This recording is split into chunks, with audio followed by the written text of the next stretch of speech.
Vous êtes nombreux à écouter la radio mondiale adventiste. Bonjour et bienvenue dans ce journal présenté par Ben Moulami. 107.4 MHz.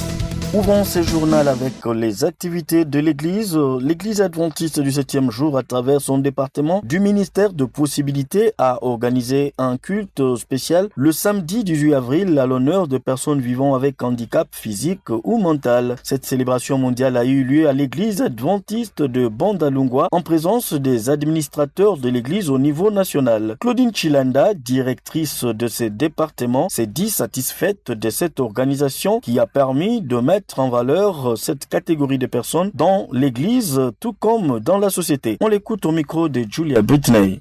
Toutes les couches ont été représentées. Nous avons avec nous les aveugles, nous avons les sourds-muets, nous avons les handicapés physiques, nous avons les handicapés mentaux, nous avons les orphelins, nous avons les aveugles, nous avons les veufs et les veuves vulnérables. Tous ils ont été au culte aujourd'hui et c'était spécial. Le président de l'Union, le pasteur Grégoire, a donné un message fort, les bienfaits dans les épreuves. Il a expliqué ce que Dieu fait quand il permet que nous puissions avoir des épreuves.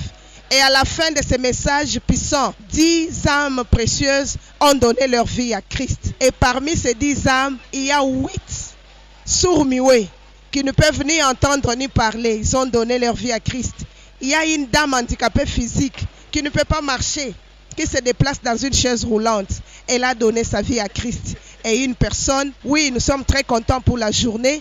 Ça s'est bien passé dans le calme et dans la joie. Et maintenant, ils sont en train de fêter. Ils sont dehors en train de manger et boire pour glorifier le Seigneur. Toujours dans le cadre de cette célébration, plusieurs participants ont loué cette initiative de l'Église adventiste sur le plan mondial pour accompagner les personnes en situation d'handicap, des malvoyants, orphelins, autistes et autres situations difficiles dans l'objectif de mettre en lumière le ministère de possibilités et de promouvoir l'inclusion au sein de la communauté. On écoute tour à tour Sylvie Boussaki et Evelyne Mwepou, respectivement chargées du ministère de possibilités de Djelombinza et membres de l'église de Gombe Bethel. La journée s'est bien déroulée avec les malentendants, les personnes vivant avec handicap. Nous avons eu à partager un repas d'amour avec les aveugles, avec les sourds-muets, avec les orphelines de père et de mère, avec le veuve et le veuf. C'était bien passé et Dieu était au contrôle, au rendez-vous. Tout s'est bien déroulé. Et à la fin, chacun d'eux a eu quand même un transport pour pouvoir retourner dans leur demeure.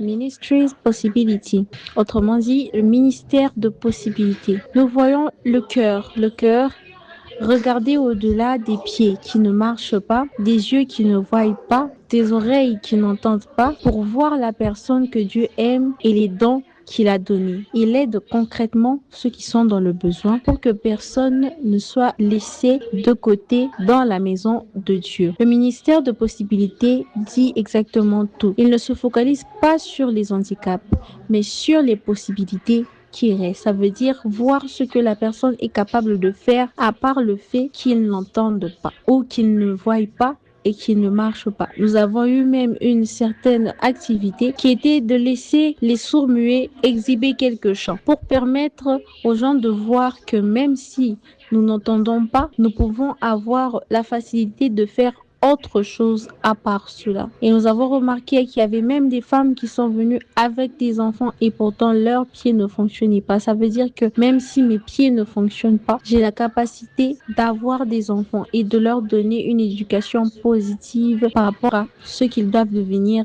dans le futur. Et aussi, nous ne devons pas abandonner ces personnes parce qu'ils font partie de la société. Les seuls handicaps que nous n'avons pas pu recevoir, c'était les albinos. Mais ils font aussi partie de la société. L'Église adventiste du 7e jour, à travers l'initiative Afrique pour Christ de la conférence générale via la division missionnaire de l'Afrique de l'Ouest, annonce l'organisation d'une grande campagne d'évangélisation internationale placée sous le thème « Lève-toi dans l'espérance ». Cet important rendez-vous spirituel se tiendra du 26 avril au 9 mai à Lagos, au Nigeria. Pendant 2 semaines, les fidèles et auditeurs du monde entier sont invités à vivre des moments intenses de prière, de réveil réveil spirituel, des guérisons intérieures et des transformations à la parole de Dieu. La campagne sera conduite par le pasteur Paul Douglas, orateur principal. Il sera accompagné du docteur Chidi Ngwaba qui interviendra sur les questions de santé ainsi que du pasteur Tunde Oseole qui apportera des enseignements et conseils sur la vie familiale. En République démocratique du Congo, cet événement sera retransmis en direct sur Hope Channel RDC et Radio Mondiale Adventiste, station de Kinshasa, ainsi que sur les plateformes numériques YouTube, Facebook, Hope Channel RDC et Radio Mondiale Adventiste, permettant ainsi au public congolais de participer pleinement à cette expérience spirituelle sans se déplacer. Les organisateurs invitent la population à se mobiliser, à inviter leurs proches et à se connecter massivement pour ne pas manquer ces rendez-vous qu'ils qualifient de divins.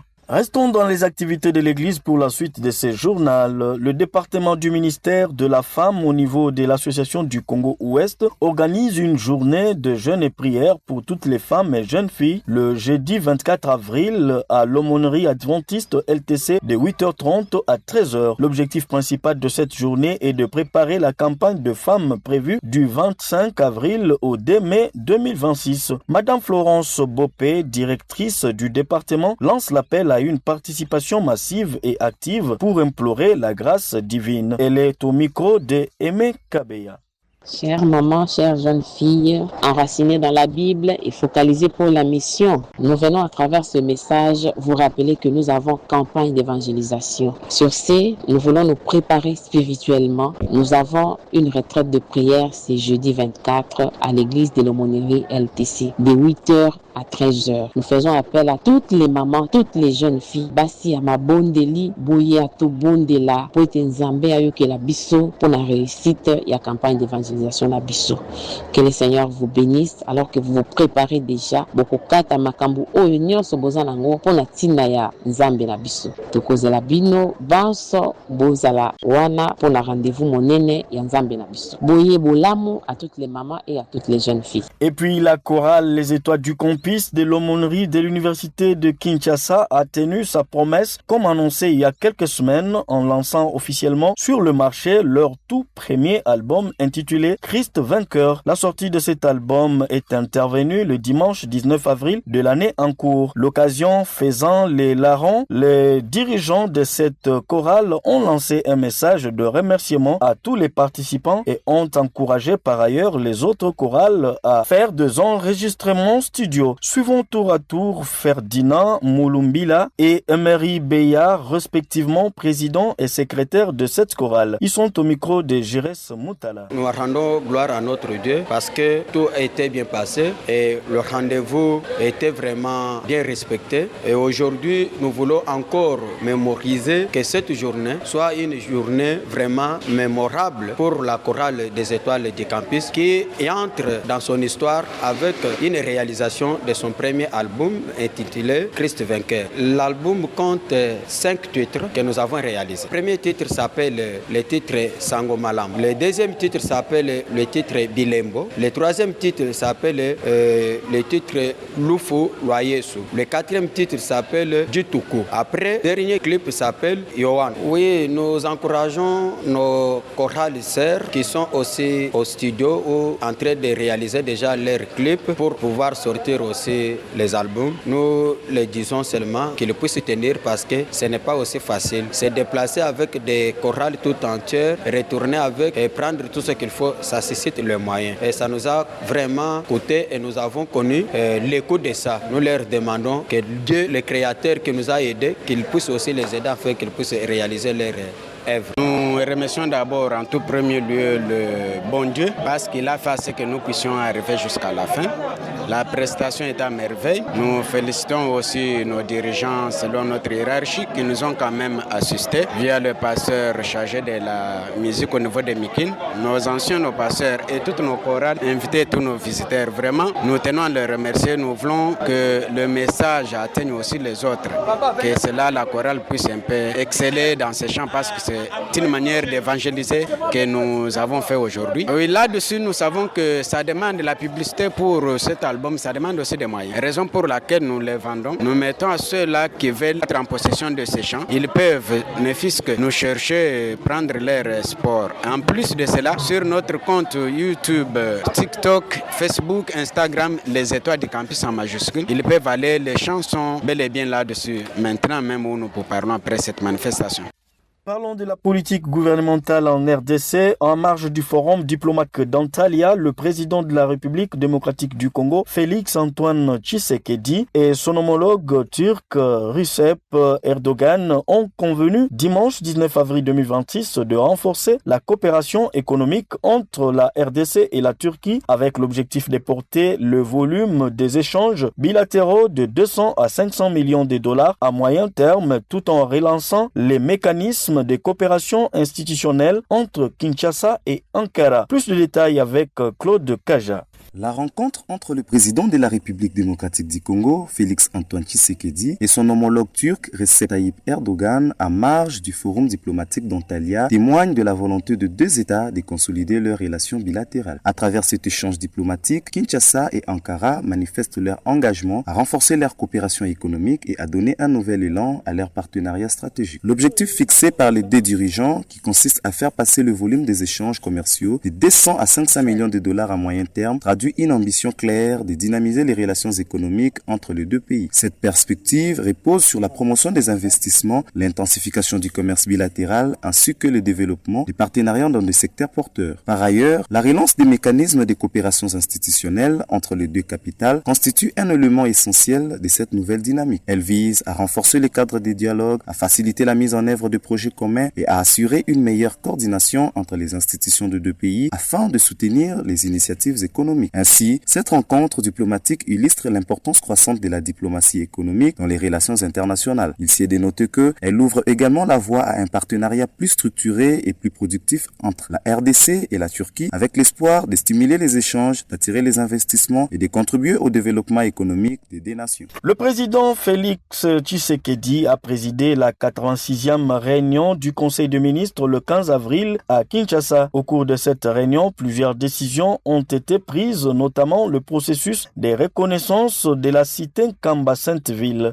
L'objectif est de protéger cette ville, structurer les pèlerinages et renforcer son rayonnement international. Le chef de l'État a insisté par ailleurs sur la modernisation de la diplomatie congolaise afin de valoriser le patrimoine national et booster la présence de la République démocratique du Congo sur la scène internationale. Et puis le gouverneur de la ville de Kinshasa, Daniel Bumba, a annoncé le 17 avril à l'issue de la réunion du Conseil provincial de sécurité une série de mesures destinées à restaurer l'ordre public dans la capitale congolaise. Ces décisions interviennent dans un contexte marqué par une recrudescence de l'insécurité, une insalubrité persistante et diverses nuisances urbaines observées dans plusieurs communes de la ville. Parmi les principales mesures figurent le renforcement des dispositifs sécuritaires de proximité, l'interdiction de marchés et garages informels installés sur les grandes artères, la démolition des constructions jugées anarchiques ainsi que le déploiement de nouveaux moyens pour améliorer la gestion des déchets. Les autorités provinciales expliquent que ces actions visent à rétablir l'ordre, améliorer le cadre de vie des habitants et renforcer la coordination entre les services de sécurité, les autorités locales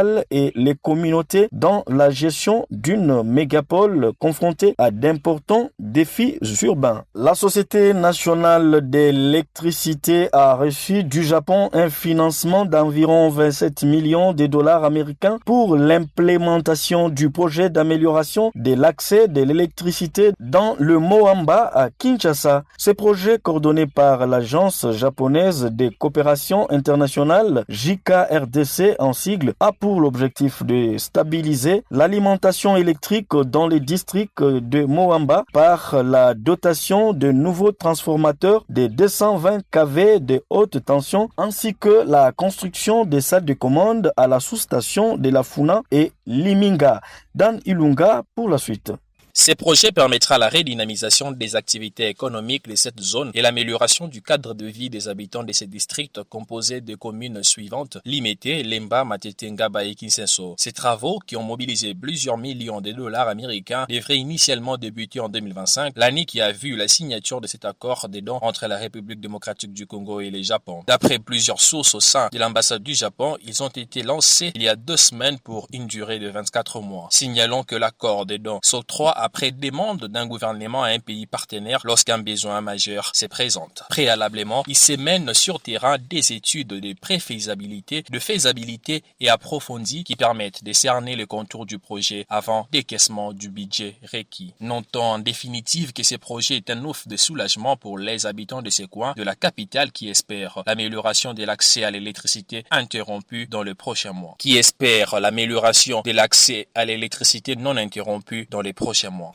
Dans le secteur de la santé, la drogue est une substance qui endommage plusieurs organes du corps humain. La consommation de ces produits illicites engendre avec le temps plusieurs autres maladies et provoque des troubles du comportement. Affirmation faite par le docteur Gauthier Koulewa qui évoque par ailleurs les désavantages liés à la consommation de cette substance toxique. On l'écoute au micro de Wendy Ngola. Je suis le docteur Gauthier Koulewa, directeur général des services de l'hôpital Saint-Joseph d'Arimathie. Aujourd'hui, on va parler du désavantage qu'a la drogue sur la santé. Il faut dire que la drogue, ça a vraiment des effets graves sur la santé. D'abord, ça agit directement sur le cerveau. On peut devenir dépendant très vite, perdre la concentration, avoir des troubles de mémoire et même tomber dans la dépression. Au niveau du corps aussi, vous savez, ça abîme beaucoup d'organes, les cœurs, le poumon, les foies, surtout les poumons. Ça, c'est vraiment son point faible. Avec les temps, ça peut provoquer des maladies sérieuses, parfois même irréversibles. Il y a aussi des comportements qui changent. Une personne sous drogue peut prendre des risques, avoir des accidents ou faire des choses qu'elle ne ferait pas normalement, en temps normal. Et sur les longs termes, ça détruit vraiment la vie, que ça soit la santé, les relations ou même voir l'avenir. C'est pour ça qu'on insiste beaucoup sur la prévention. La plupart du temps, les gens pensent que la drogue, elle agit que sur la santé physique. Ça détruit que le poumon et puis c'est tout. Non. La drogue, ça commence d'abord par le mental. Ça affecte d'abord les cerveaux et puis le physique souffre après. Parce que une fois que ça aura touché les cerveaux, c'est là qu'on va commencer à développer la dépendance. Et quand on est dépendant d'un produit illicite, on connaît tous les désavantages que je viens d'énumérer ici. Donc, chers jeunes, il faut pratiquer de la prévention et éviter tout produit illicite, notamment la drogue et tout autre produit. L'autisme est un trouble du développement encore mal compris par une grande partie de la population. Entre idées reçues et manque d'informations, de nombreuses familles se retrouvent souvent démunies face à cette réalité. Pour mieux éclairer ces sujets et sensibiliser le public, le médecin généraliste Esdras Louchikou apporte des explications et des conseils essentiels. Il s'est exprimé au micro de Céline Mouhouné. Scientifiquement appelé le trouble du spectre de l'autisme ou TSA, c'est un trouble du neurodéveloppement caractérisé par des altérations précoces de la communication sociale et des comportements restreints et répétitifs. Selon les scientifiques, 2 grands éléments permettent de définir ces personnes. Premièrement, des difficultés persistantes dans les interactions sociales, comme le contact visuel, la réciprocité émotionnelle ou la compréhension des codes sociaux. Et deuxièmement, la présence des comportements répétitifs, d'intérêts restreints ou d'une sensibilité sensorielle particulière. Pourquoi alors parle-t-on des spectres? C'est justement parce que la présentation clinique est très variable selon les individus. Certaines personnes autistes parlent peu ou même pas, tandis que d'autres ont un langage très développé. Certaines personnes ont besoin d'un accompagnement quotidien, pendant que d'autres mènent une vie totalement autonome. Mais dans tous les cas, les experts ont des paramètres d'évaluation qui leur permettent d'établir correctement les diagnostics. Sur le plan épidémiologique, dans le monde actuellement, on compte presque un enfant autiste qui naît sur 100 enfants. Ça, c'est selon l'OMS. Et le diagnostic est souvent posé dans les 3 premières années de vie. Alors, plusieurs études ont démontré une forte composante génétique. Et donc, nous devons comprendre que ce n'est pas une maladie qui s'acquiert ou se contamine, encore moins une maladie dégénérative. Voilà pourquoi le traitement curatif jusqu'à présent n'existe pas. La prise en charge est multidisciplinaire et elle repose essentiellement sur des interventions précoces, notamment des thérapies comportementales, de l'orthophonie, un soutien éducatif et des accompagnements religieux ou familiaux. L'objectif dans cette prise en charge est d'améliorer l'autonomie, la communication et la qualité de vie de l'individu. Cela implique avant tout une attitude d'adaptation, de patience et de respect de ses particularités, en favorisant bien évidemment un environnement structuré, prévisible et bien inclusif. Et pour boucler ce journal, au quartier Kingu, sur l'avenue Libération, les habitants font face à la pénurie d'eau qui dure depuis plusieurs jours. Cette situation perturbe fortement le quotidien des familles contraintes de faire de longues distances à pied pour s'approvisionner en eau. Entre inquiétude et fatigue, la population lance un cri d'alarme pour une solution rapide. Propos recueillis par Céline Moune. Dans le quartier Kingu, dans le problème maï, quand tu as maï, tu souffrir. Quartier Kingu a pas si fort. Nous sommes au quartier Kingu. Nous avons un problème d'eau et ça fait déjà un bon bout de temps que l'eau ne jaillit pas. Nous sommes obligés d'aller chercher de l'eau de forage. Certaines personnes ne prennent pas bien soin de cette eau, l'eau de pluie. Donc c'est vraiment pas une eau potable pour le monde. Nicolas Ndema ya rafo, mona bauto bula vambo zoni bwema soko ate. Atama passe makolo ate. Donc faut to somba ba opi ndeti ngabwe. Na soma ma 500 na mona dépense. Comme na ba ma ya mabulu na pe na mona l'enfant. D'abord dépense ba. Voilà, c'est la fin de ce journal hebdomadaire présenté par Ben Moulami et mis en onde par Héritier Kizola. Merci de l'avoir suivi et bonne suite des programmes sur nos antennes.